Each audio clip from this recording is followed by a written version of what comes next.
నారావారిపల్లెలో hero Manchu Manoj మంత్రి లోకేష్ ను కలిశారు.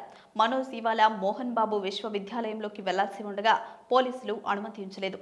కోర్టు ఆర్డర్ నేపథ్యంలో లోపలికి వెళ్లేందుకు పర్మిషన్ లేదని స్పష్టం చేశారు. దీంతో మనోజ్ తన భార్య మౌనికతో కలిసి నారావారిపల్లెకు వెళ్లి లోకేష్ తో భేటీ అయ్యారు.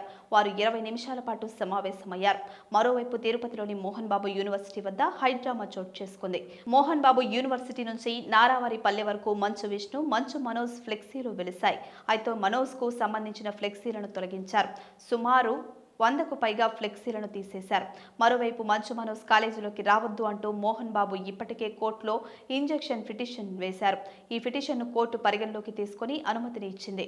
దీంతో మనోజ్ కాలేజ్ వద్దకు వెళ్లిన సమయంలో పోలీసులు ఆయనను అడ్డుకున్నారు.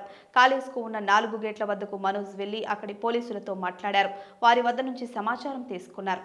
ఈ వ్యవహారం మొత్తాన్ని తన ప్రైవేట్ సెక్యూరిటీ కెమెరామెన్లతో వీడియో తీయించారు. మనోజ్తో పాటు ఆయన భార్య మౌనిక కూడా కాలేజ్ వద్దకు వెళ్లారు. అయితే కాలేజ్లోకి అనుమతి లేకపోవడంతో అక్కడి నుంచి నారావారిపల్లెకు వెళ్లిన మనోజ్ భార్యతో కలిసి మంత్రి లోకేష్ ను కలిశారు.